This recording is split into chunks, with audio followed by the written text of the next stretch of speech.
दोस्तों स्वागत है आप सभी का बिहार समाचार में। दोस्तों आज के इस वीडियो में हम बिहार के टॉप बड़ी न्यूज को देखेंगे। दोस्तों वीडियो में आगे बढ़ने से पहले आप सभी से अनुरोध है कि आप इस वीडियो को एक प्यारा लाइक जरूर कर दें और साथ ही हमें नीचे कमेंट करके जरूर बताएं कि आप बिहार के किस जिले में रहते हैं। तो चलिए शुरुआत करते हैं आज की पहली और बड़ी खबर से।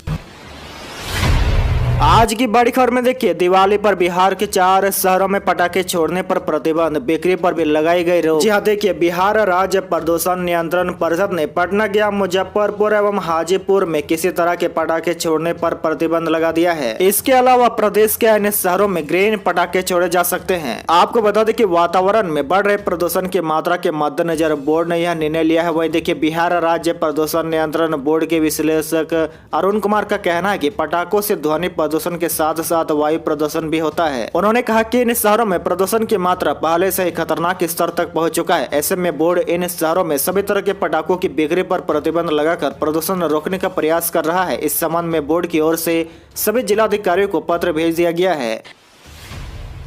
बड़ी खबर में देखिए, बिहार में उपचुनाव को लेकर बीजेपी का टिकट फाइनल। मोकामा में आनंद सिंह की बीबी से लड़ेगी ललन सिंह की पत्नी। गोपालगंज में कुसुम देवी। जी हाँ देखिए, बिहार के सियासी गलियारे से बड़ी खबर है। राज्य में होने वाले विधानसभा उपचुनाव को लेकर बीजेपी ने अपने उम्मीदवारों के नाम की घोषणा कर दी है। बीजेपी गोपालगंज सीट से कुसुम देवी और मोकामा सीट से सोनम देवी को उम्मीदवार बनाएगी। वही देखिए, बिहार विधानसभा के उपचुनाव में बीजेपी दोनों सीटों पर महिलाओं को ही उतारेगी। आपको बता दें कि मोकामा सीट पर महागठबंधन की ओर से बाहुबली आनंद सिंह की पत्नी नीलम देवी के खिलाफ सोनम देवी को उतारा गया है। वहीं देखिए, सोनम देवी जदयू छोड़ भाजपा में शामिल हुए नेता नलिनी सिंह रंजन उर्फ ललन सिंह की पत्नी है। वहीं देखिए, शनिवार को ही ललन सिंह जदयू छोड़ बीजेपी में शामिल हुए। ललन सिंह ने कहा था कि आनंद सिंह के बाहुबली का विरोध करने के लिए वे जदयू में शामिल हुए थे, लेकिन जदयू खुद आनंद सिंह की गोद में बैठ गई है।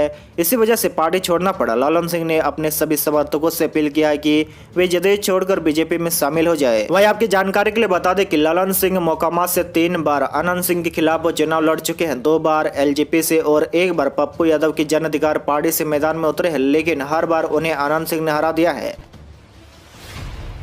बड़ी खबर में देखिए, लालू के बेटे ने नाराज होकर छोड़े कार्यकारिणी बैठक। तेज प्रताप बोले, राष्ट्रीय महासचिव ने गालियां दी। हंगामे के बाद श्याम रजक बेहोश। जी हाँ देखिए, बड़ी खबर है। दिल्ली में रविवार को राष्ट्रीय जनता दल के राष्ट्रीय कार्यकारिणी की बैठक में बवाल हो गया। लालू यादव के बड़े बेटे तेज प्रताप ने पार्टी के राष्ट्रीय महासचिव श्याम रजक पर गाली गलौज करने का आरोप लगाया और बैठक छोड़कर बाहर निकल गए। वहीं देखिए, इस बवाल के बाद श्याम रजक की तबीयत अचानक खराब हो गई। वे बेहोश हो गए। उन्हें बिहार निवास से हॉस्पिटल ले जाया गया। देखिए, तेज प्रताप ने कहा कि श्याम रजक ने हमें गंदी गंदी गालियां दी है। हमने जब कल का और टाइमिंग के बारे में पूछा तो हमारे पीए और हमारी बहन को गाली दी। तेज प्रताप ने दावा किया कि उनके पास श्याम रजक से बातचीत का ऑडियो भी है। वहीं देखिए, तेज प्रताप ने इसे सोशल मीडिया पर पोस्ट कर पूरे बिहार की जनता को सुनाने की बात भी कही है। उन्होंने कहा कि ऐसे भाजपा और आरएसएस वाले लोगों को संगठन से बाहर किया जाए। कोई गाली सुनने के लिए यहाँ बैठेगा क्या?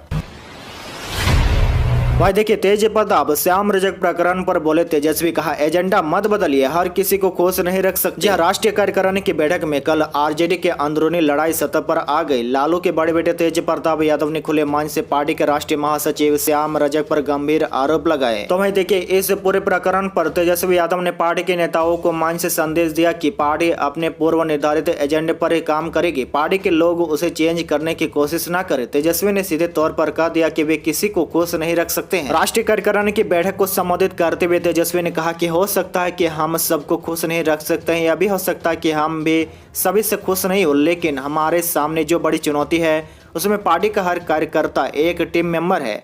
यह मायने नहीं रखता कि किसी कौन पसंद है और कौन पसंद नहीं है। सभी को एक साथ खुश नहीं रखा जा सकता है। यह इंसान का नेचर है, इसको कोई बदल नहीं सकता है।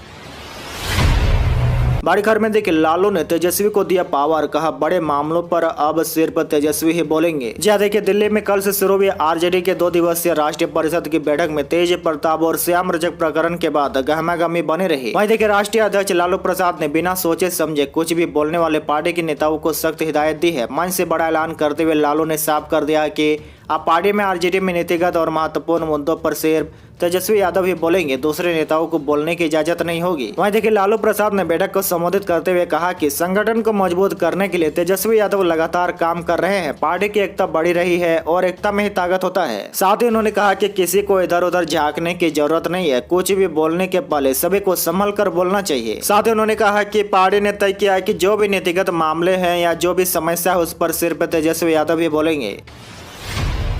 बड़ी खबर में देखिए लालू प्रसाद यादव फिर बने आरजेडी के अध्यक्ष, लगातार 12वीं बार मिली पार्टी की कमान। जी हाँ, देखिए बिहार के राजनीतिक गलियारे से बड़ी खबर सामने आ रही है। लालू प्रसाद यादव को एक बार फिर से आरजेडी का अध्यक्ष चुन लिया गया है। दिल्ली में आयोजित आरजेडी की राष्ट्रीय कार्यकारिणी की बैठक में लालू यादव निर्विरोध पार्टी के अध्यक्ष चुने गए। अध्यक्ष के तौर पर लगातार 12 आरजेडी की कमान मिली है। इसके साथ ही राष्ट्रीय कार्यकारिणी की बैठक में कई अन्य प्रस्ताव भी पारित हुए हैं, जिसमें बिहार के जातिगत जनगणना का प्रस्ताव भी शामिल है। बढ़कर में देखिए बिहार में स्टीमर की चपेट में आने से हुआ बड़ा हादसा। 50 मवेशियों के साथ गंगा में डूबे 2 लोग, तैरकर बाहर निकले 6 युवक। यह बड़ी खबर है। भागलपुर जिले के बरारे स्थित विसर्जन घाट पर उस वक्त अफरा तफरी मच गए जब स्टीमर की चपेट में आने से करीब 50 मवेशी यानी कि भैंस गंगा में समा गए। वहीं 8 युवक में से 6 युवक ने किसी तरह तैरकर अपनी जान बचाई। अभी तक 2 युवक लापता है, जिसकी खोजबीन जारी है। स्थानीय गोताखोर और एसडीआरएफ की टीम खोजबीन में जुटी है। मिली जानकारी के अनुसार मुसहरी घाट से रोजाना भैंस चराने के लिए चरवाहा दक्षिणी भाग से उत्तरी भाग की ओर गंगा नदी पार कर जाया करते हैं। इसी दौरान स्टीमर की पंखी के चपेट में आने से यह बड़ा हादसा हुआ है, जिसमें 45 से 50 भैंस डूब गए हैं और 2 व्यक्ति अभी भी गायब है। घटना की सूचना मिलते ही मौके पर पहुंची बरारी थाना समेत कई थानों की पुलिस मौके पर पहुंची है। बड़ी खबर में देखिए बिहार में मैट्रिक इंटर परीक्षा के लिए 15 तक भरे परीक्षा फॉर्म। बिहार विद्यालय परीक्षा समिति ने बढ़ाई ये तिथि। जी हाँ, बिहार विद्यालय परीक्षा समिति ने मैट्रिक व इंटर वार्षिक परीक्षा 2023 का फॉर्म भरने की तिथि बढ़ा दी है। अब स्टूडेंट 15 अक्टूबर तक परीक्षा फॉर्म भर सकते हैं। बोर्ड ने दूसरी बार यह तिथि बढ़ाई है। इससे पहले परीक्षा फॉर्म भरने की अंतिम तिथि 25 सितम्बर थी, जिसे बढ़ाकर 8 अक्टूबर कर दिया गया था। अब स्टूडेंट अपने स्कूल व कॉलेज जाकर ऑनलाइन फॉर्म 15 अक्टूबर तक जमा कर सकते हैं। बड़ी खबर में देखिए बिहार के 11 जिलों में बारिश का अलर्ट। खतरे के निशान से ऊपर बह रही गंडक नदी। वाल्मीकि नगर बराज के 36 गेट खोल दिए गए हैं। जी हाँ, देखिए बिहार में मानसून भले ही अपने वापसी की राह पर है, लेकिन बिहार के कई जिलों में भारी बारिश हो रही है। वही प्रदेश भर में भारी बारिश से लोगों को राहत मिलने की संभावना दिखाई नहीं दे रही है। वही देखिए पिछले कुछ दिनों से नेपाल के तराई वाले इलाकों में हुई बारिश की वजह से गंडक नदी के जलस्तर में जबरदस्त बढ़ोतरी देखी जा रही है। दूसरी तरफ वाल्मीकि नगर बराज के 36 गेट खोल दिए गए हैं, जिसके बाद देखिए गंडक नदी के जलस्तर में बढ़ोतरी हो रही है। बता दें कि प्रदेश में इन दिनों पूर्वी और दक्षिणी पूर्वी हवाओं का प्रभाव बना हुआ है, जिसके कारण बारिश की संभावना बनी हुई है। ऐसे में इस बार दीपावली और छठ के दौरान ठंड रहने की संभावना है। वहीं देखिए दूसरी तरफ मौसम विभाग ने प्रदेश के 11 जिलों में भारी बारिश होने की संभावना जताई है, जिसमें पूर्वी चंपारण, पश्चिमी चंपारण, गोपालगंज, सारण, सिवान, भोजपुर, बक्सर, कैमूर, रोहतास, औरंगाबाद और अरवल शामिल है। वहीं आपको बता दें कि पोस्ट मानसून का असर भी अभी पूरे राज्य भर में देखने को मिल रहा है। राज्य में फिलहाल पूर्वी और दक्षिणी पूर्वी हवाएं चल रही है, जिसके चलते राज्य में बारिश लगातार जारी है।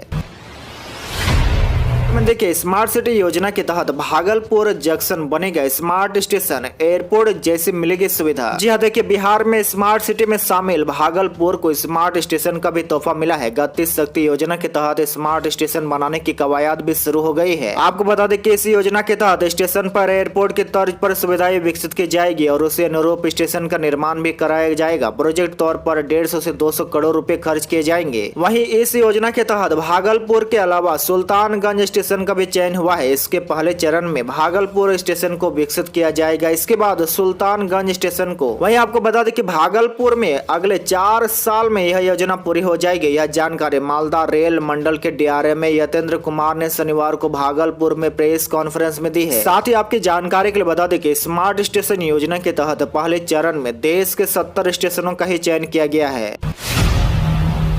देखिए बिहार में 20 लाख नौकरी देने के बयान पर तेजस्वी यादव ने किया बड़ा ऐलान। जी हाँ, तेजस्वी यादव ने 2020 के विधानसभा चुनाव में वादा किया था कि उनकी सरकार बनी तो वह बिहार में 10 लाख लोगों को सरकारी नौकरी देंगे। तो वहीं देखिए तेजस्वी यादव ने बिहार में 10 लाख नौकरी को लेकर बड़ा ऐलान किया है। तेजस्वी यादव ने कहा कि बिहार एक गरीब और पिछड़ा राज्य है। मौजूदा अर्थव्यवस्था की चुनौती को स्वीकार करते हुए भी हम लाखों युवाओं को नौकरी देने का काम करेंगे। वहीं देखिए आगे उन्होंने कहा कि इस मौजूदा दौर में नौकरी देना चुनौतीपूर्ण तो जरूर है, लेकिन हम अपने वादे के प्रति प्रतिबद्ध है। तेजस्वी यादव ने आगे कहा कि अगर हम लाखों में नौकरियां देने में सफल रहे तो हम रोजगार देने वाला एक नया बिहार मॉडल बना सकेंगे, जिसे एक दिन पूरा देश फॉलो करेगा।